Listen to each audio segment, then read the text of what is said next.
Hello folks, this is Sula speaking. You're listening to another video for Teamfight Tactics. This is taken from a Double Up game on the public beta environment, and apparently Double Up matchmaking for PBE is like a Wild West environment. Does not seem to be much filters in place whatsoever as far as matchmaking goes.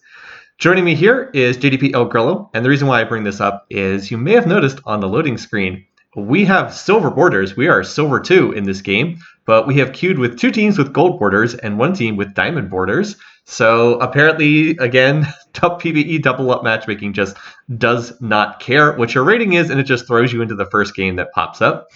Anyway, though, so we are testing out some things here. Early set 8, this is before release of set 8 of TFT. We're just trying to get in. It's a little exploratory fun here at the beginning of the set, and doing our best to try and learn a little bit more about some of the different team compositions. The game is much more fun to play with a partner than it is by yourself. I have not been doing amazingly well on the PBE. My games have been like passable, but not amazing. I've had a decent number of third and fourths, but not a lot of firsts and seconds, and some games where I've just crashed out in like 6th or 7th place. So yeah, I think part of it is I'm definitely trying to learn, in particular, how to cap out late game boards at the beginning of the set is something that just takes a lot of practice because you don't get to the late game that often. You always get to play the early game, but a lot of the time, if things go badly, you never really even get a chance to play the late game. So it always takes some time to figure out like how do you put the pieces together in terms of making the board stronger at the end of the game. So I have struggled a bit with that, as has been the case in past sets as well. In any case, though, in this game, we're going to see a team composition that I have played a number of different times, and that is a Soraka-based team composition. I'll have more to say about Soraka when I actually get to her. I was able to take a Lux with a Tear off the starting carousel, and that's a good sign that I want to play into some kind of spellcasting team comp. Number of different ways you can go with that. You can always look to play into a Star Guardians team composition of some kind. You can also look to try to play a unit like Zoe. Zoe 3-star is quite strong. I put a PBE video up of Zoe 3-star. That was pretty darn good. And ultimately, you can try to play into Soraka, and that's what I'm going to do here, as we'll see later on. All right, anyway, so here I had this is a silver augment. I had the option to take a couple different things. I see that one of them is just take a random completed item. I decided that since I already had a Reforger, I would just go ahead and use that right away, because the odds are that if I re-rolled it between the initial item drop and the re-rolled item drop, the odds were pretty good that I'd be able to get something good out of it. Then I was able to find an Annie here, so immediately I was like, you know what, I'm going to try to play a setup here. I'm going to make Annie my main tank, and I'm going to try to play through this unit and go from there. This is a patch version where Annie was pretty overtuned, definitely tanked a lot better than a 2-cost unit should be able to tank. They've already turned down, actually I don't think they've tuned down her numbers yet, it's just people have been saying that her numbers are too high and that she is way too good of a tank for a 2-star unit. So there are a couple of reasons why she's such a good unit. So she is a reprint. She's back from previous sets. Basically, the way she works is when her mana bar fills up, she casts a shield. And that shield will last until it gets broken. She can't gain mana again until after the shield's broken. Then she will fill up the mana bar again and cast a shield a second time. I'll go ahead and just read her official item to her ability description. Annie blasts a cone of fire, deals magic damage to enemies in front of her, then creates a health shield on herself for 4 seconds. So, of course, goes up with more points in the skill. Now, the reasons why Annie is strong are got 3 different traits: Gadgetein, Oxforce, and Spellsinger, all of which are quite useful. Gadgetein we'll come back to in a minute. This creates items that go on champions. I don't have Gadgetein in yet, so we'll skip over this. I'm going to go ahead and toss the Blitzcrank on the board. In addition to this, Annie also has the Spellslinger trait, so that causes her auto attacks every 5 seconds to deal additional damage. The thing that it does is the Spellslinger trait also gives all the Spellslinger units additional ability power. Now, you don't get a lot with Spellslinger 2. It's 25 ability power right now. Again, this is PBE. Expect the numbers to change.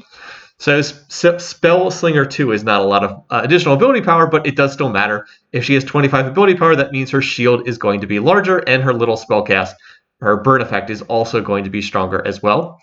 Then on top of that, her third trait that she gets is the Oxforce trait, and this one has been the source of most of the frustration in this set. Oxforce is a new trait that hasn't been around before. If you're unfamiliar with this one, Oxforce units gain additional attack speed, ramps up as they lose health. So Ox Force 2, which we don't have in right now, but I'll never be playing higher than Ox Force 2 in this game.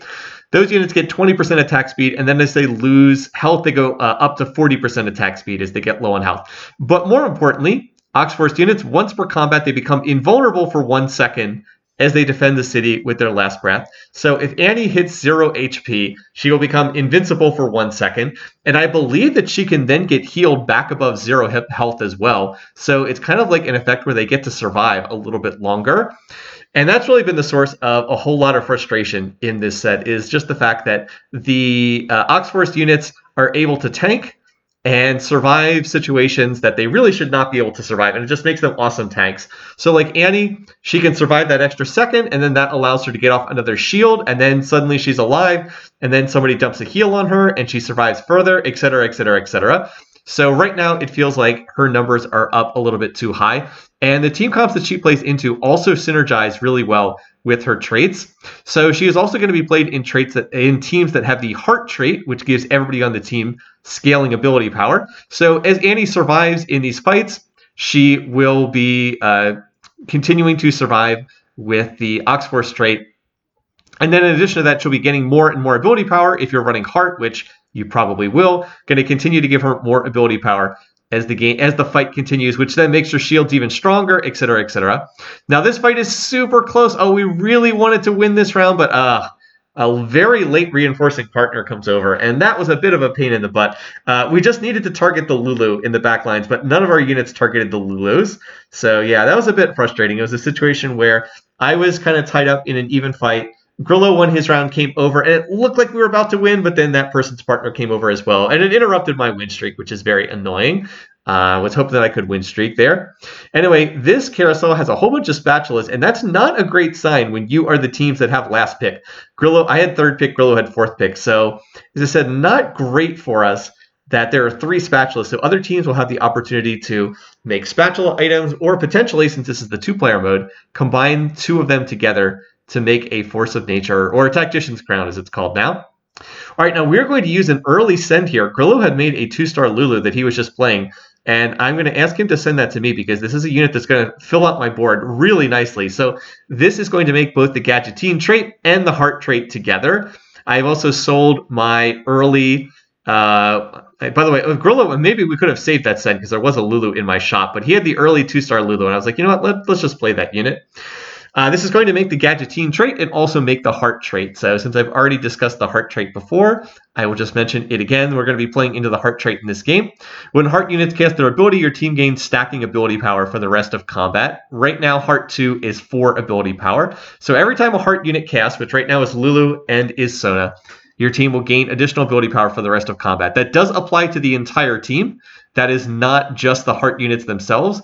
So this trait is somewhat reminiscent of Academy trait from set 6. People might remember that one. First half of set 6 did not stick around for the second half.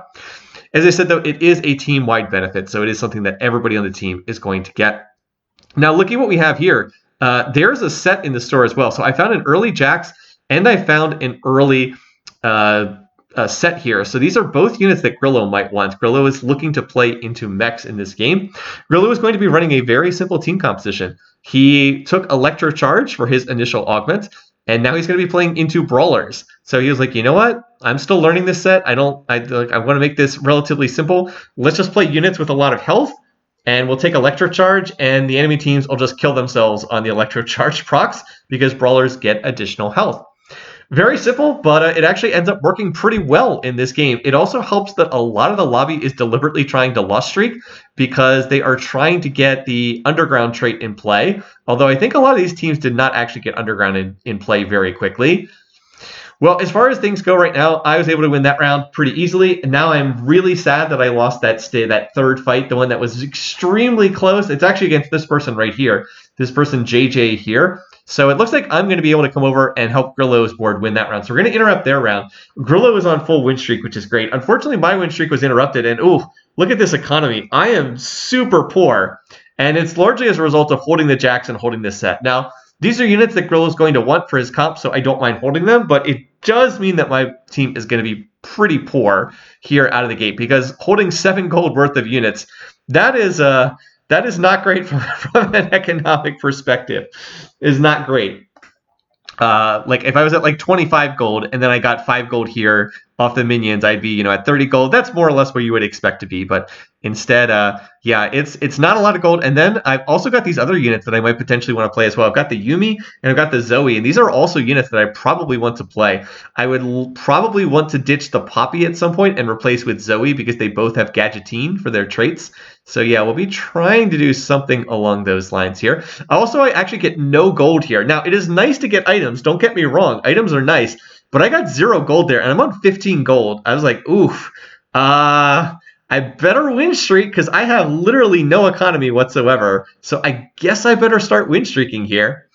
All right, in any case, though, and yeah, I want to pick up this. I honestly want to pick up this Yumi as well. So just I have so much gold on the bench. This is really unfortunate to have this much gold on the bench. I'm holding, let's see, 7 gold on the mech units, and then Zoe is 10 because she's a 3-cost unit, and then 2 more Yumis. That's 14 gold on my bench right now. Yikes.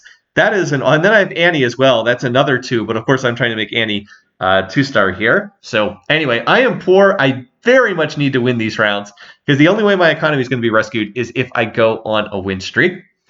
All right, well, I was able to get a Wormogs on Annie, and the Wormogs plus Redemption combo is actually really, really good on her because she's going to keep regenerating health. Remember, what is it called? The Redemption heals her a percentage of max HP, and we've got a Wormog, so that percentage of max HP is going to be higher than it would be otherwise. We're able to beat this person. That's another one of the teams that has a lot of health, and now I'm going to go over and help Grillo's board, and it looks like together with the 2 of us, we are going to win this one. So yeah, I've been able to itemize Annie. I'm pretty much just playing through Annie right now as I'm trying to make my board. And then, look at this. I've got an Annie augment. Gain an Annie. While you field her, your team gains 12 ability power, tripled while they are below 50 health. So that's going to make Annie 2-star. It honestly would have been worth taking just to get Annie 2-star. But it's still going to be pretty good for me. And now I'm going to go ahead and sell the Poppy. Obviously, I lose the Gadgeteen trait, but I'm going to make Alistar. That's going to put Mascot trait in play. Also going to, not Mascot, it's going to put Oxforce trait in play. So now Annie will get the 1 second of invulnerability when she hits 0 health. And then I'll toss Zoe on the board so I can get the Gadgeteen trait right back again. Since I haven't covered this trait and it is a new trait, I will go ahead and describe what this one does. Gadgeteen makes a new item every round. Those champions then only last for 1 round and then fall apart afterwards. And Gadgeteen 3 creates 1 item every combat. Gadgeteen 5 creates 2. I've never seen anyone play Gadgeteen 5. I don't know why you would want to do that. You need to have Nunu on your board for that, and he is not a unit that you're going to find until the late game, and by the time that happens, you're not really going to want to play like units like Lulu and Poppy because they are bad late game units. So yeah, not an interesting trait. It's really kind of an early game trait. Usually people run it for the early game and then you discard it as the game goes on. That's because the value of 1 item is actually very high in the early game when there's only like 3 or 4 or 5 champions on the board. Getting an additional item in play is very strong. But by the late game, when there's like 8 or 9 units on the board and everybody has like 6 or 7 completed items, 1 more completed item does not make a big difference late in the game. So Gadgeteen is typically something that people play out of. Now, by the way, there is another thing that I can do right here. I noticed that there's a Vi in the store, and I think I end up picking up her as well. I was like, wait a minute. One thing I could do is I can wait and see what the Gadgeteen item is, and if I don't like the Gadgeteen item, I can just play the Vi instead and pick up Aegistrate. I wasn't too crazy about that. Whatchamacallit? Shroud of Stillness would not have been terrible, and in fact, the drop-in Shroud of Stillness is pretty nice. When you're only going to have Shroud for 1 round anyway, and you can just drop it in, it's pretty nice. But it wasn't an item I felt crazy about having, so I decided I would just play Vi instead. So this is a little micro trick. You can, with Gadgeteen units, check to see what the Gadgeteen item is, and if you don't like it, you can take out the Gadgeteen units. Kind of a niche thing, but it is something that you can do. Well, anyway, ever since I hit Annie 2-star, I have just been absolutely crushing these boards. Like, these fights have not even been remotely close. I have very low damage, but it doesn't really matter if people can't get through the Annie. Annie is just not even taking damage in these fights. And she's just, any damage she takes just gets healed away with the redemption once her shield is up. So feels like I've got kind of, I don't know about lucked my way. That's probably the wrong word, but at least gotten myself into a position where I'm in a very, very strong position. My econ is still pretty bad, but I'm on a full win streak now, and basically the win streak is my economy. So I have to keep win streaking here because I am so poor. I've kind of mismanaged the start of the game from a money standpoint. All right, now as far as items here, there's actually two things I would want. I would love the vest because that gets Annie a Gargoyle Stoneplate, which would be a great last item. But there's a tier here, and I have to take the tier because I'm playing into Soraka, and the one absolutely indispensable item on Soraka is a blue buff. You need to get this on her so that she will keep casting very quickly in these fights. So Sona is currently holding Soraka's items. So blue buff and gunblade, these are good items right there. All right, we get the option of 3 different things. This is the first gift. I've mentioned this the last time we did a double up video, but the gifts have gone up in value here in set 8's version of double up mode. The gifts have gotten stronger, and I opted to take a Thief's Glove. What is our gadgeting item for this round? It is a Spear of Shojin. I decided I don't really want that. By the way, the developers, at least in this patch version, they buffed the Spear of Shojin, the actual item. It is now worth building. I mentioned that in the previous PBE patch, it was never worth building Spear of Shojin. Now it is. But they forgot to buff the gadgeting version of Spear of Shojin, which the gadgeting items were supposed to be slightly stronger than their normal counterparts. But the gadgeting Spear of Shojin is still the old Spear of Shojin, which is a terrible item. So I decided I'll play Vi for this round. And it's actually kind of a good thing that I do because Aegis trait, which is going to give me extra magic resistance, is quite nice here.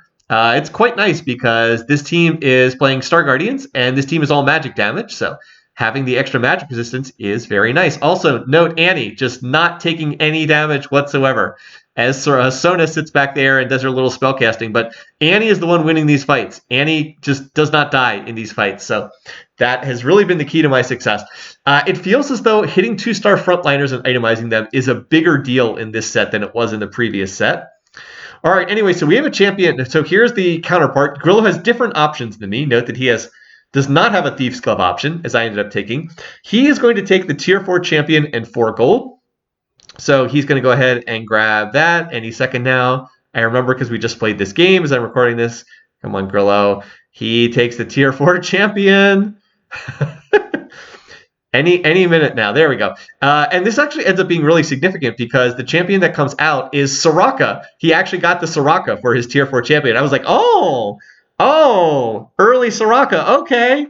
Well, he is going to send that to me as soon as it's available. But we are going to have to wait because we do not have the expensive item champion sender just yet. The cheap one, the one that you start the game with, can only send a 1 or 2 or 3 cost unit. People who have played Double Up are probably familiar with this already, but that has not changed. That was the case in set 7 as well. And now in set 8, they have continued that. So he's going to send me that Soraka, and that is fantastic because even a 1-star Soraka is going to spike my board really, really hard. 1-star Soraka does way more damage than 1-star Sona. Sona's more of a support unit, not really a carry unit. By the way, look at how long this fight takes, and that's because that team has an Annie as well. Remember I said that unit's a little overtuned in this particular patch? Well, maybe a lot of it overtuned because the Annie on that team was only a 1-star, and it tanked forever for the same reason that mine is tanking forever. By the way, one thing I have not been hitting has been more mech units. I've been keeping an eye out for mech units, but I have not found them. Grillo is actually on 7 Dravens. He actually has a ton of Dravens. I have not been seeing Draven. I got the early Jax in the early set. I have not seen any more. I am trying to find these units for him, but just haven't had much luck. He has already sent me the early Lulu and sent me the early Sona. Now, I'm going to end up replacing the Lulu with a Yuumi here relatively soon, because I don't need Lulu on my board long term. But I still think it was worthwhile to do that early send, just because that early send has made a huge difference for my team. By the way, I ended up getting a tier here as well. So didn't end up actually needing the tier, but oh well. Anyway, there is the Soraka drop. So we're going to go ahead and play the Soraka. I also have an item remover, so I can keep Sona on the board. I do not have to sell that. Now I'm going to get admin trait, which I'll talk more about in a minute. I'm going to take on allied death. Admin units permanently gain 12 health. So I'll talk more about this in a minute, but now I've got Soraka on the board, and Soraka is going to make admin trait.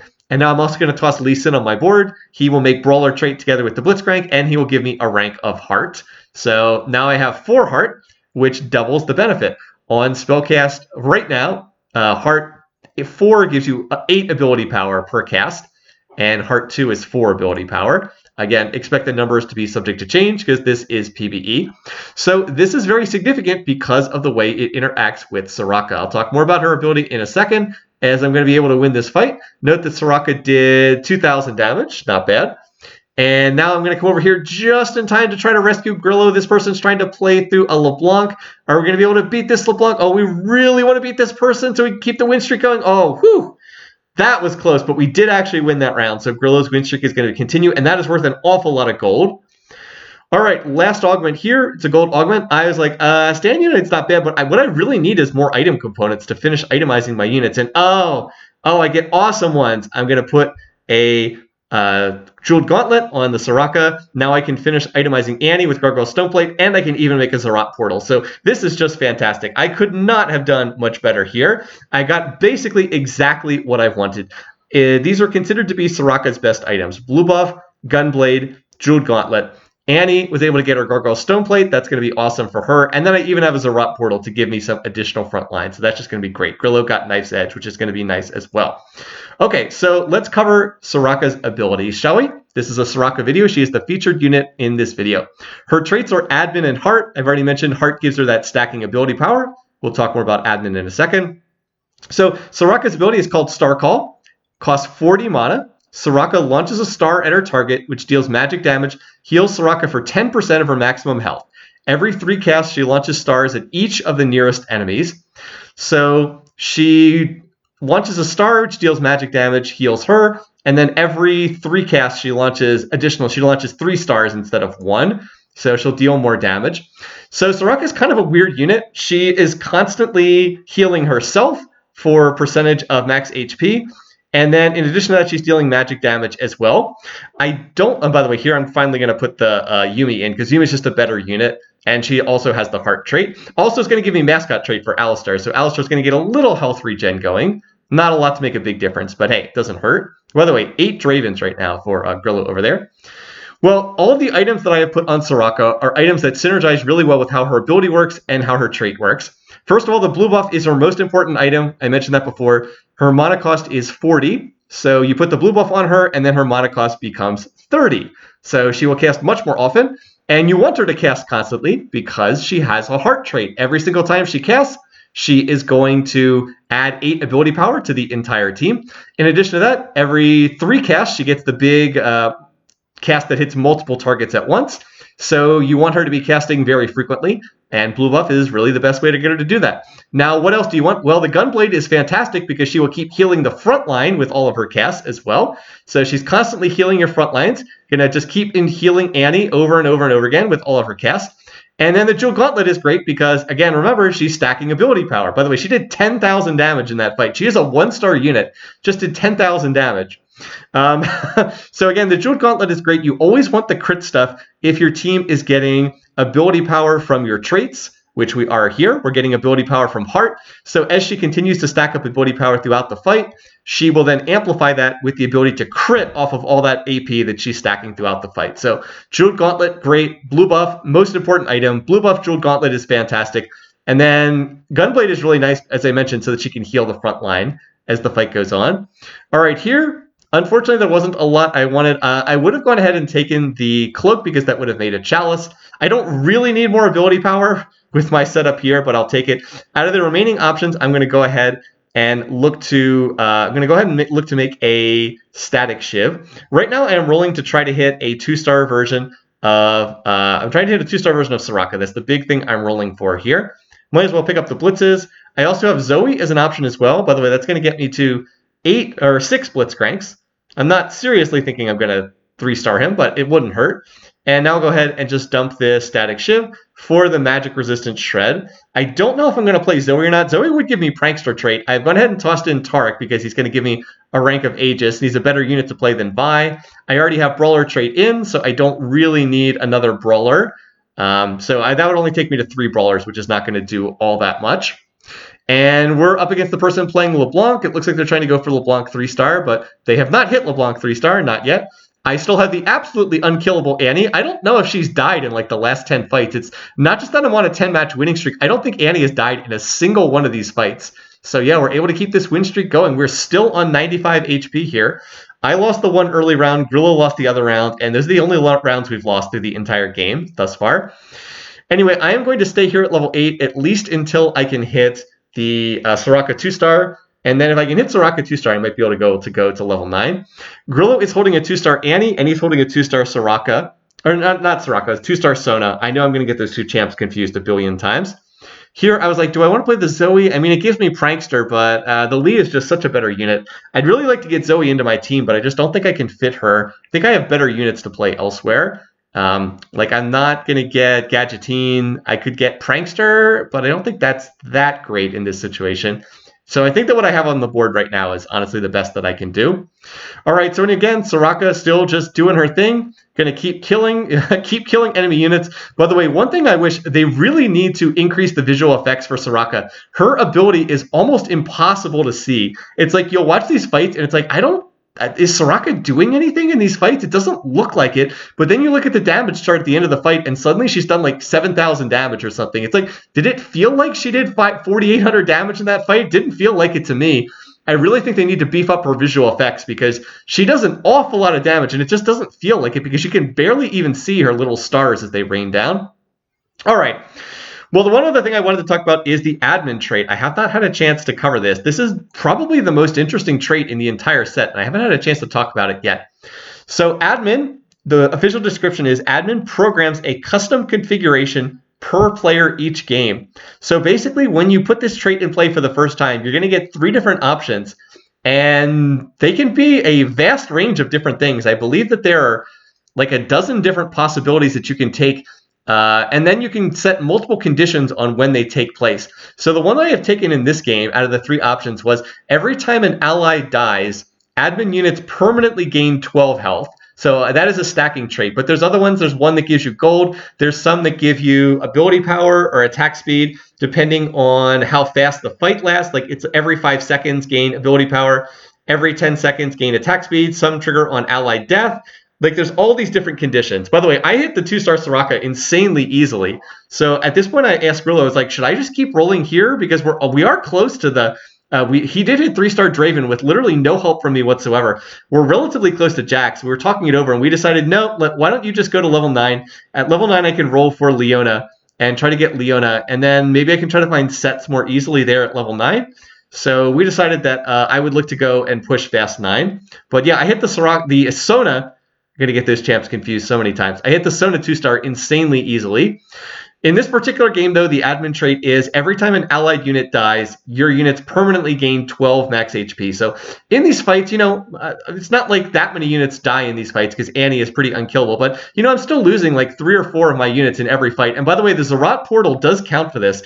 If Blitzcrank dies and then the Zerat minion dies, that counts for 2 units towards the admin trait. So I'm probably getting, like 3, 4, 5 of my units dying in each one of these rounds. So it does only apply to the admin units. That is only going to Soraka and only going to Blitzcrank. But, Soraka getting additional max health is actually a big deal because remember, every time she casts her ability, she heals herself for 10% of her maximum health. So, if she's going from her base health, which is, what is her base health at 2 stars?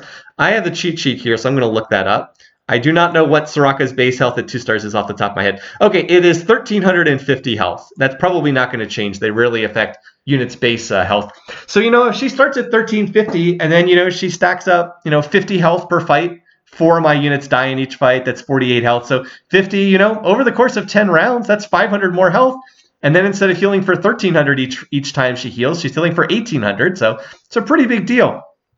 All right, we are up against person who is on 1 HP. They are on a board of super units, so they've been re-rolling for supers. They look like they have three different units that are 3-starred. So the big question of this fight is, can we get on the Gangplank? That is their carry. I need Soraka to target that Gangplank. So Soraka, go after the gang. Oh, we got the GP low. Yumi hit it with her little heart-shaped projectile, and oh, there we go. Managed to take that unit down. Excellent. So now we just need to wrap up this board. There we go. Oh, no, a partner came in, though. So a new challenger has entered the fray. It's a Vayne 3-star has entered, but Jax comes in board, and Jax is going to be able to take care of that as well. By the way, Soraka did 14,000 damage in that fight.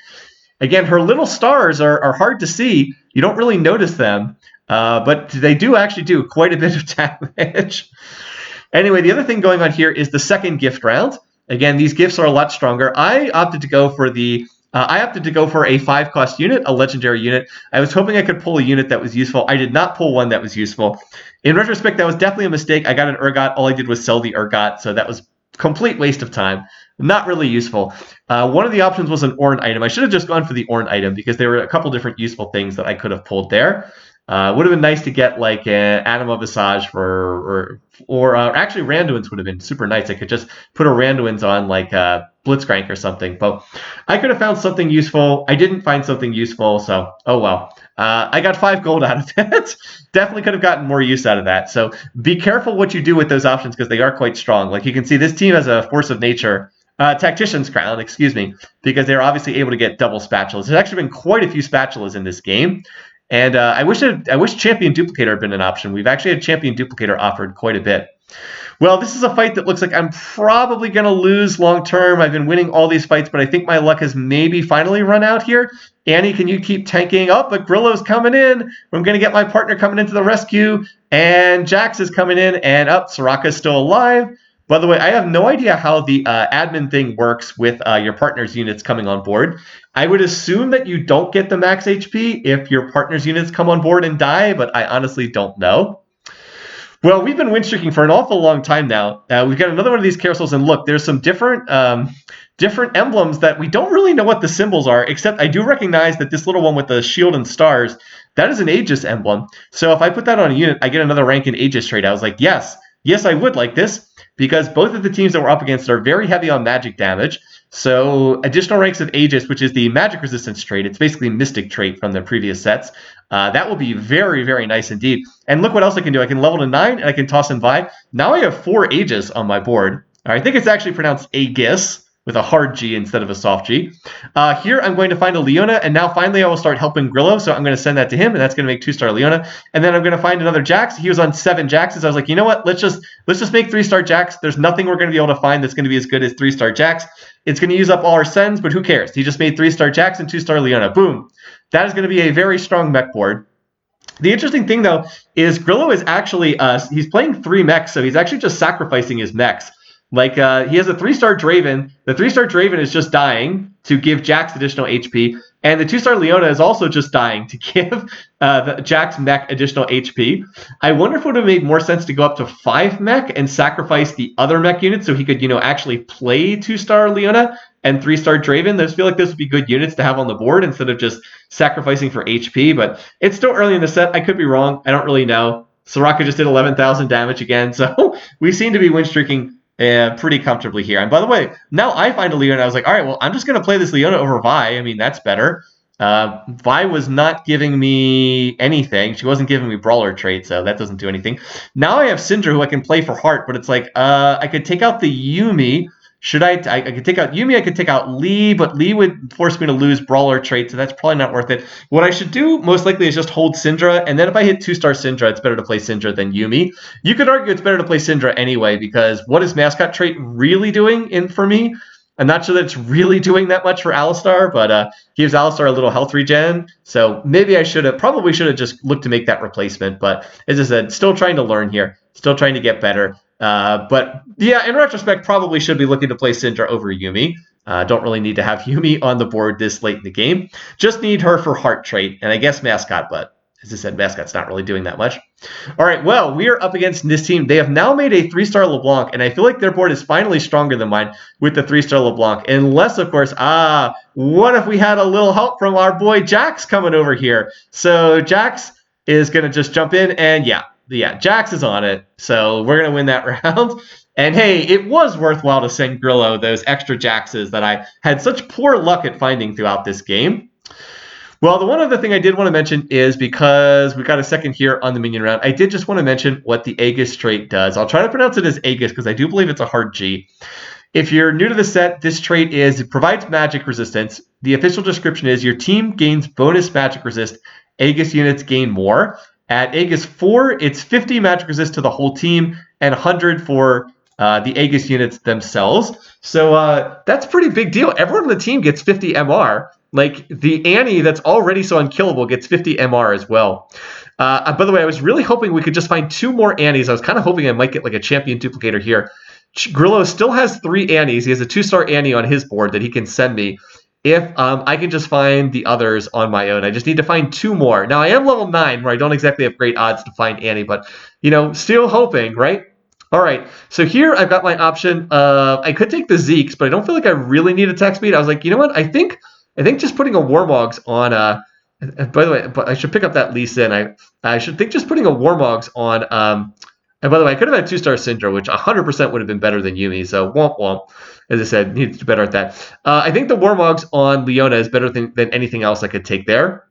So we're actually very close to 3-star Sona as well. I have 5 Sonas, and Grillo has 3. So we're actually on 8 Sonas right now. Is 1 off of hitting the Sona 3-star he could have sent me. But as long as we win this round, the game is going to be over. So that's pretty nice. And I do think that giving Leona all that extra health with the Warmogs is worthwhile. Remember, she's getting 100 MR from the Aegis trait, so she's actually quite tanky.